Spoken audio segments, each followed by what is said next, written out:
안녕하세요. 엄브렐라 리서치의 데니입니다. 데니의 주말 인사이트 시작하도록 하겠습니다. 2022년 10월 11일 용이고요. 오늘은 10월 10일입니다. 연휴 동안 좀 잘 쉬셨는지 모르겠습니다. 요즘에 월요일이 붙은 연휴가 많아서 주식 투자자들 사이에서는 하루 정도 내 손실이 안 나는 날이 추가됐다, 이렇게 우스갯소리로 말씀하시는 분도 있습니다. 역시 그 투자 전략은 탑다운 장세가 지속되고 있어서 여기서 스탑피킹 능력이 물론 중요하겠지만 누차 말씀드린 것처럼 올해는 주식의 비중을 낮게 가져가는 게 가장 좋은 승부처라고 말씀드릴 수 있겠습니다. 그래서 연초부터 제가 다른 유튜브 채널에 안 나간 이유가 장 안 좋을 때는 이게 말이 안 되거든요. 뭘 해도 안 됩니다. 네. 그리고 이제 지난주랑 지지난주에 미팅을 했던 율출왕학과 라운데크는 이제 그 어플리케이션에 제가 올려드렸고, 그 다음에 반도체 외국인 수급 동향 이런 것도 실시간으로 좀 보내드렸습니다. 일단 키워드는 지난주랑 똑같습니다.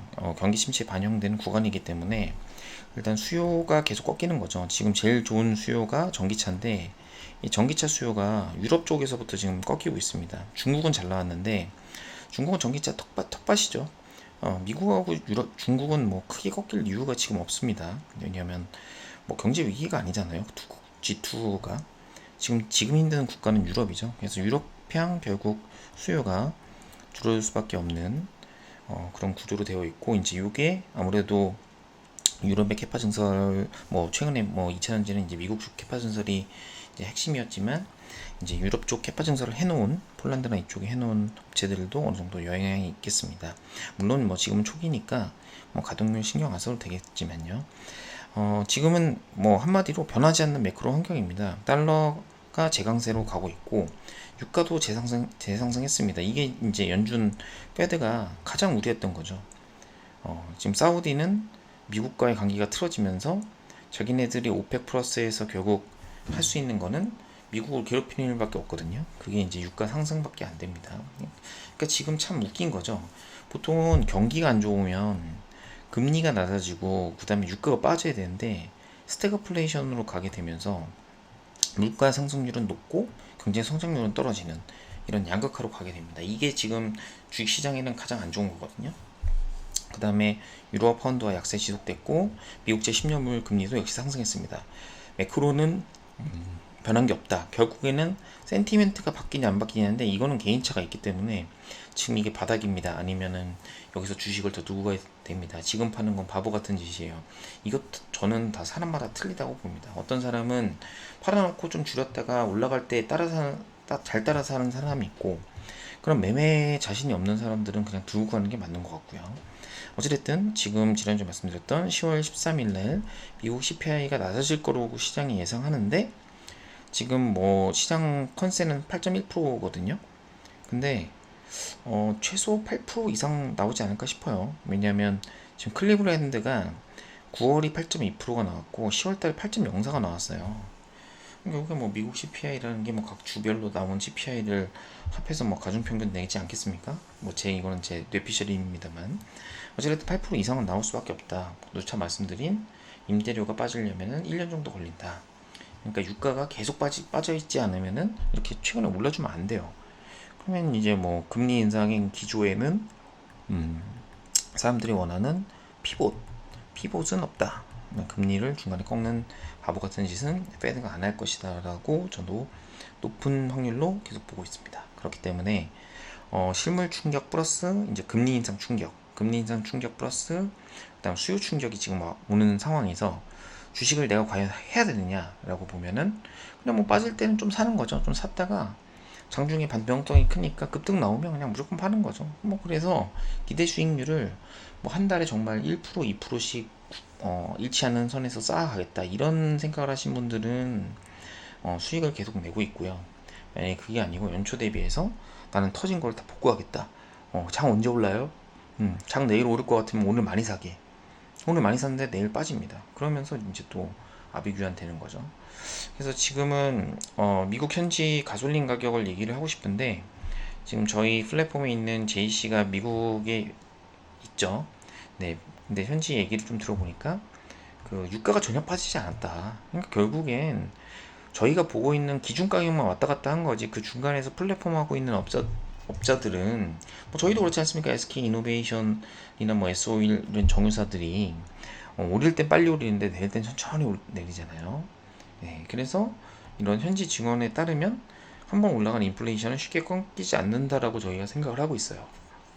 그래서 지금 가장 중요한 게 지금 미국 야 너네 기축통화인데 너네가 이럴 수 있어 라고 했지만 이미 3월 달부터 경고를 몇 번이나 했는데 아직까지 너네 주식하고 있니? 미국은 지금 13년 동안 만들었던 버블을 한번 꺼트리고 갈 거야. 과충격을 가서라도 나는 한번 꺾고 갈 거야 라고 얘기를 하는데 이제 이게 이제 어디까지 반영되는지가 지금 시장에서 궁금한 거죠. 사실 저도 궁금합니다. 그래서 이제 페드 지난주에 이제 뭐 비농업 고용 지표들 괜찮아지면은 바로 주가가 빠지는 거죠. 왜냐하면 피벗을 할 이유가 없기 때문에 되는 거죠. 결국에는 지금 페드가 원하는 대로 주가가 가고 있냐 이게 아니라 그냥 시장에서 투자자들의 헛된 기대, 뭐 CPI 8.0 뭐 이하로 나올 거다라는 헛된 기대. 미국 집값 빠졌으니까 렌트비 바로 빠질 거야. 유가 지금 잠깐 조정 나왔으니까 좀 빠지겠지. 이론상으로는 그렇지만 경제는 그렇게 쉽지 않다라는 거. 네, 경제는 거미줄처럼 연결되어 있고 그게 쉽게 그렇게 되면은 누가 그거 금리 정책이랑 통화 정책을 못 맞추겠습니까? 여태까지 여러 번 정부가 실패한 케이스가 나왔죠. 그게 이제 그 똑똑하신 분들이 모여서 중요한 의사결정을 하시는데도 그게 이렇게 사후에 보면은 틀렸다라는 것들이 이제 어느 정도 영향을 미칠 것 같고요. 그다음에 제가 말씀드렸던 클리블랜드 관련된 거는 좀 주별로 나오는 거는 좀 일찍 나옵니다. 8.04, 8.20.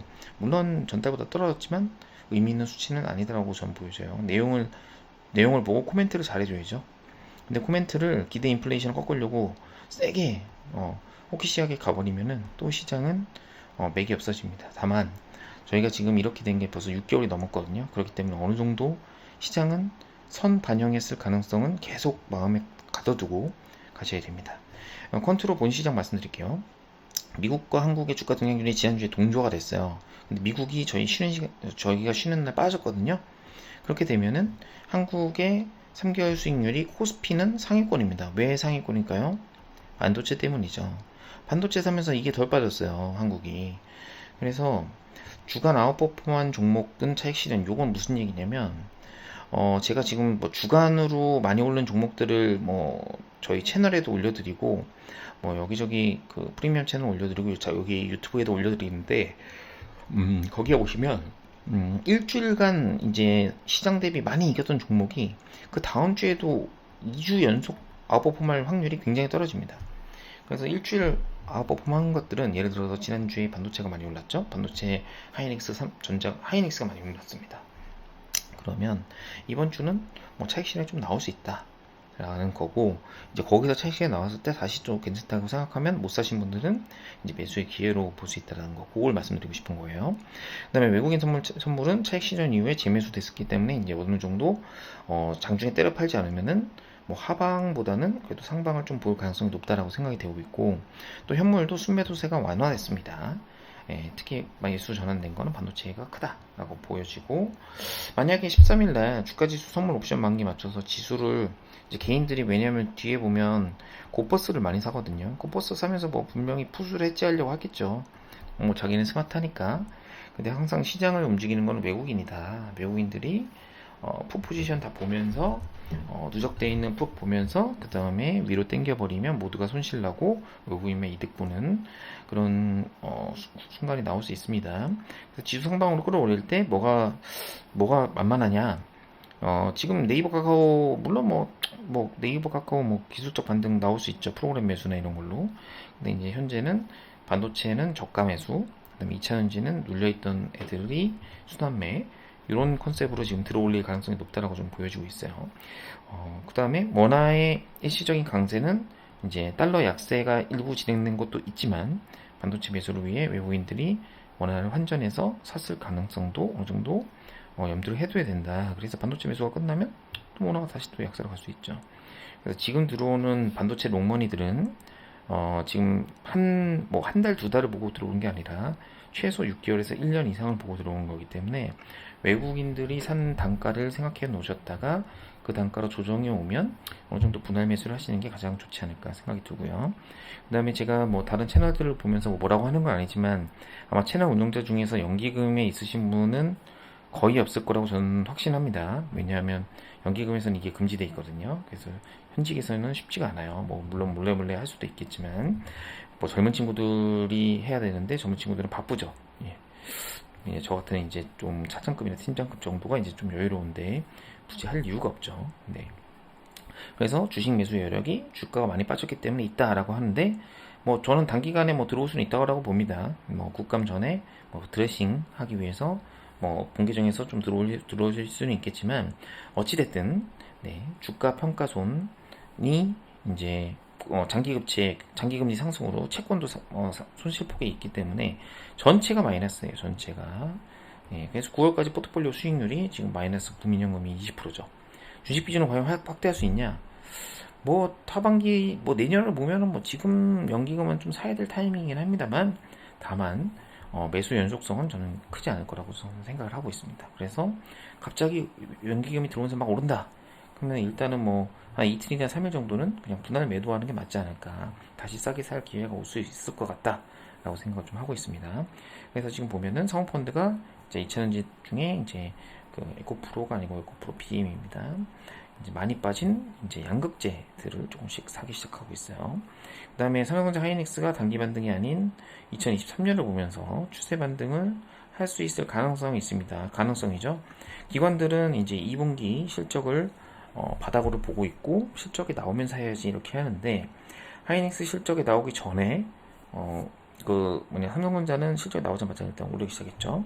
하이닉스 실적이 나오면 사야지라는 게 대부분의 기관의 컨센서스인데 외국인들이 먼저 샀습니다. 먼저 사서 들어 올렸죠.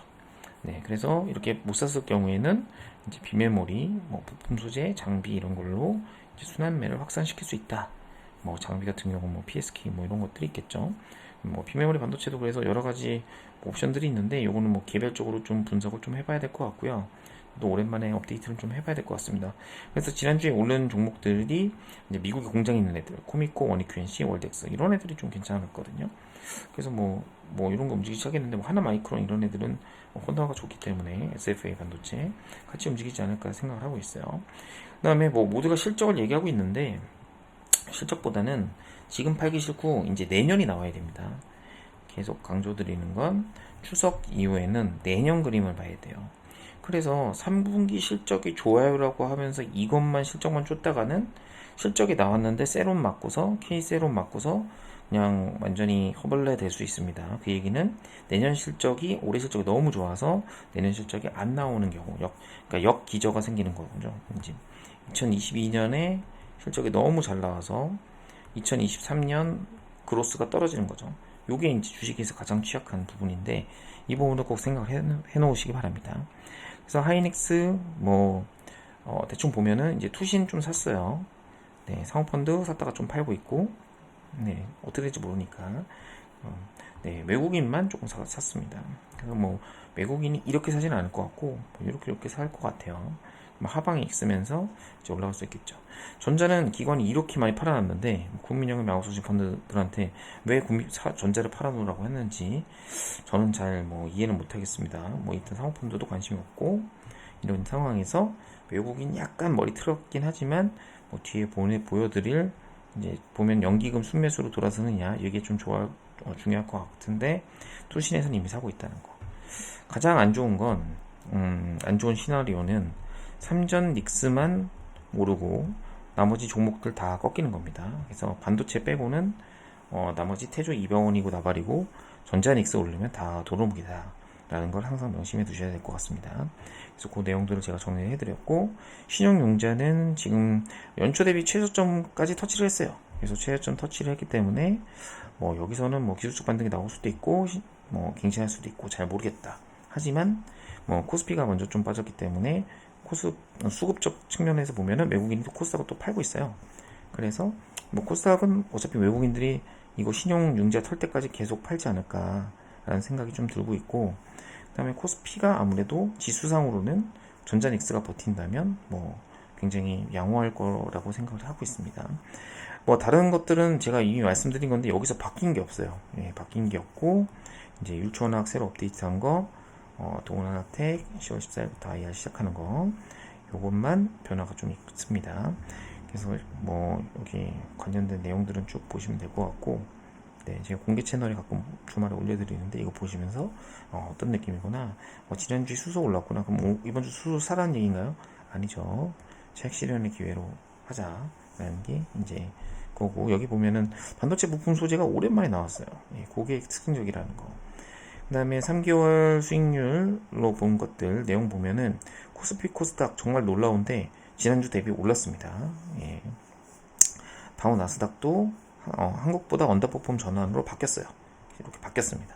이게 이제 한국이 조금 더 유리하다는 건데, 지금 키 맞추기를 거의 다 했었거든요. 그러면 이제 한국이 미국보다 더 빠질 수도 있는 거고, 뭐 여태까지 뭐 언더퍼폼, 아웃퍼폼 한 거 계속 유지하면은 한국이 좀 나을 수 있겠는데, 어쨌든 뭐 이 두 개 다 분석에는 큰 의미가 없고, 그냥 어느 정도 성과가 많이 벌어져 있냐, 이런 정도, 뭐 1, 2% 정도는 큰 차이가 없는데, 연초 대비 나스닥 수익률을 보면은 나스닥이 오히려 빠지게 됐죠. 최근에 나스닥이 좋았거든요. 코스닥보다 빠지게 되면서 나스닥이 좀 더 부진하고 있다. 그래서 뭐 이렇게 하려면 코스닥이 좀 부진, 나스닥이 부진, 코스닥이 부진, 나스닥이 부진, 코스닥이 부진, 나스닥이 부진, 뭐 왔다 갔다 하는 거죠. 그냥 트렌드상 보면 될 것 같고, 이제 연초 대비 수익률을 제가 이제 보여드린 건 좀 볼드치를 제가 넣습니다. 친절하게 밑줄을 거면서 1개월 수익률 보면은 코스닥이 하위권에 있어서 뭐 이렇게 더 이상 빠질 것 같지는 않은데, 일단 코스피 같은 경우도 마찬가지인데 이제 한 중간 정도 있어요. 3월 한개월 수익률을 보면은 나스닥보다 코스닥이 앞서 있습니다. 이 얘기는 뭐냐면 연초 수익률은 코스피 코스닥이 거의 나스닥 러시아 필라델피아처럼 가장 안 좋은 지수에 있는 애들하고 붙어 있는데, 코스피는 위에 떠 있다는 얘기죠. 3개월이. 그러면 어느 정도 지수적으로 아웃퍼폼을 3개월 동안 했다는 겁니다. 그러니까 연초 대비 수익률이 꼴찌인데 코스피가 그러면 지금 3개월이 괜찮다고 하는 거는 최근 뭐 6월부터 9월까지 수익률이 나쁘지 않았다는 얘기예요. 상대적으로 덜 빠졌다는 거죠. 그 내용을 제가 적어드린 겁니다. 그래서 내용을 한번 쭉 보시면 될 것 같고, 네, 그 다음에 이걸 보시면서 감을 익히는 거죠. 이게 좀 중요하죠. 하이닉스라 바이오인데, 이제 하이닉스가 뭐 특별하게 뭐 외국인들이 뭐 매도로 돌았을 것 같지는 않거든요. 그래서 바닥은 잡았다라고 좀 보고 있는데, 지금 이 차트 바이오 대비 상대 강도를 보시면은 지금 이렇게 튀어나왔습니다. 이렇게 튀어나온 게 처음이죠. 추세를 뚫고 나온 게, 이게 뭐냐면 뭐 셀트리온 숏에 이제 SK 하이닉스 롱 페어가 지금 워킹한다는 얘기죠. 그럼 반도체가 워킹하면은 아무래도 내년도에는 IT 실적이 좀 더 괜찮아지지 않을까 라는 생각이 좀 드는데, 어찌됐든 이게 지금 보면 가장 의미 있는 차트인 것 같습니다. 그래서 이 부분을 꼭 염두에 두시고 가셔야 될 것 같다라는 생각이에요. 네. 요게 좀 오늘 한 것 중에 제일 중요하고, 그 다음에 이제 보면 외국인이 순매수를 어느 정도 하다가 이제 지금 다시 순매수를 좀 하는데, 이제 요게 이제 반도체라는 거죠. 요게 대부분이 반도체입니다. 요게 코스피 거래 금액의 뭐 거의 5배까지 반도체를 살 정도로 대부분이 반도체였다. 외국인이 안 사면 다시 빠지겠지만, 어찌됐든 하이닉스, 삼성전자 조금 매수가 나왔다. 매도하지 않는 것만 해도 어디냐 라고 보시면 될 것 같습니다. 다음 외국인 선물 보면 여기서 박스에서 이렇게 절반 정도 이렇게 팔았다가 절반 정도 이렇게 차익 실현을 했다가 다시 이렇게 좀 올라오는 모습이거든요. 그러니까 뭐 여기까지 지수를 막 빼려고 하진 않는다. 그래서 제가 이제 만약에 오른다면 기존 저희가 알고 있던 주도주가 아닌 전자닉스 2차전지 대형주로 들어올리지 않을까라고 이제 혼자 뇌피셜로 고민을 해보는 겁니다. 네, 그래서 외국인들은 뭐 여전히 지수를 상방으로 크게 보는 게 아니라 만기 때까지는 이렇게 보는 것 같아요. 이번 주가 만기죠.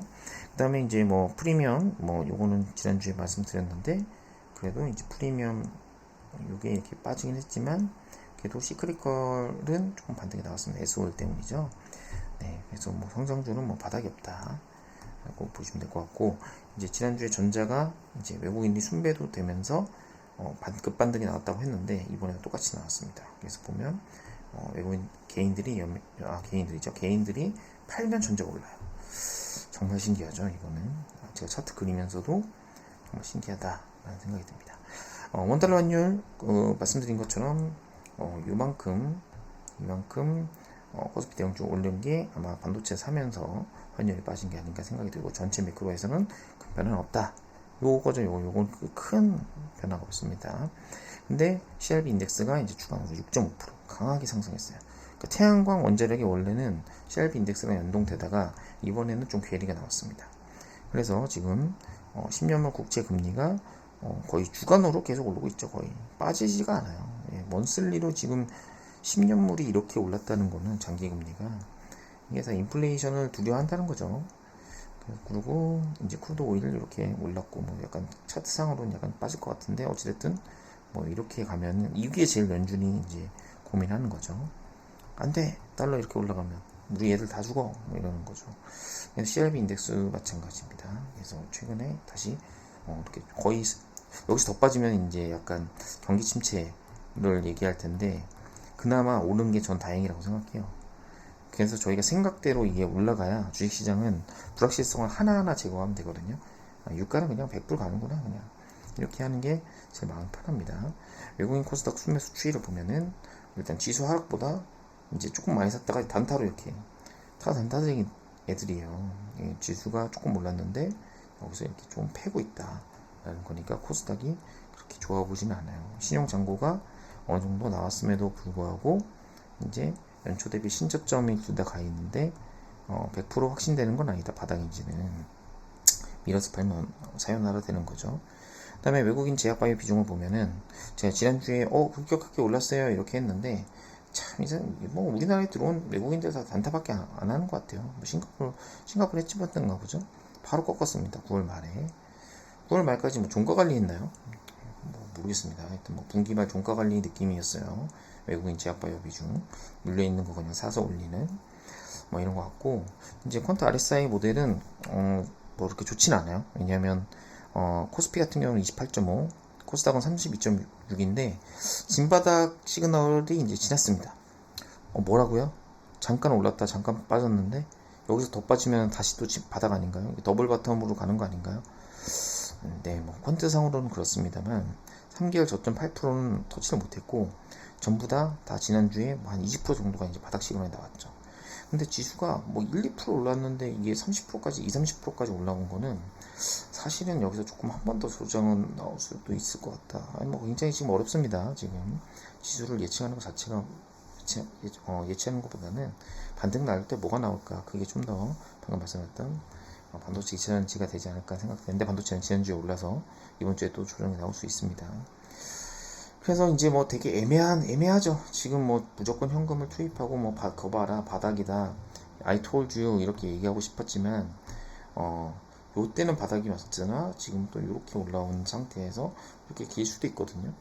그래서 100% 이거를 확신할 수는 이제 없는 상황입니다. 그래서 이렇게 될 것 같긴 한데, 이렇게 될 것 같긴 한데, 여기가 이제 제가 애매한 상황인데, 지금 그래도 바닥권이긴 하죠. 그래서 뭐 주식을 뭐 여기서 빠지면 이제 좀 분할 매수했다가 오르면 바로 파는 이런 얍삽한 전략이 제일 마음이 편할 것 같아요. 그래서 여러 가지를 말씀드렸는데, 뭐 기존의 로봇이나 폐배터리, 그다음에 아웃바운드, 뭐 인바운드 스토리 이런 거 다 말씀드렸는데, 어쨌든 2023년, 22년 이게 벌써 10월입니다. 네, 10월, 11월, 12월 딱 3달 남았어요. 3달 동안 정신 바짝 차려야 되는 게, 보통 이제 수익률이 이렇게 내려오다 보면 사람들이 이제 주식을 안 하게 돼요. 아니면 관심이 없거나. 하지만 보면은 꼭 미국 같은 경우에는 크리스마스 랠리라고 연말에 랠리를 보인 적이 많았어요. 그래서 4분기는 잘 봐야 됩니다. 게다가 지금은 되게 경제 상황이 현재까지, 그러니까 현재까지는 굉장히 요 앞달은 되게 암울하잖아요. 뭐 좋은 게 하나도 없죠. 하지만 이 4분기부터는 저희가 내년을 바라보는 거예요. 내년. 그래서 23년도에 좋아질 거를 주가가 먼저 반영하게 되기 때문에 23년에 실적이 돈다면 4분기 때 주가 반등이 나올 수 있습니다. 그거는 3분기 때 실적을 보고 내년도 가이던스를 보고 저희가 유추할 수 수밖에 없는 거예요. 이거는 뭐 애널리스트 펀드 매니저가 중요한 게 아니라 여러분이 노력과 어떤 관심으로 내년에는 실적이 돌아서겠구나. 애널리스트 분들도 이제 사람이기 때문에 100%다 알지 못해요. 자기 업종만 잘 알지. 어찌됐든 생존 투자, 계속 생존 투자 말씀드리는데 나가 떨어지지 말자, 잘 버티자 라고 말씀드릴 수 있겠습니다. 이상 엄브렐라 리서치의 데니였습니다. 감사합니다.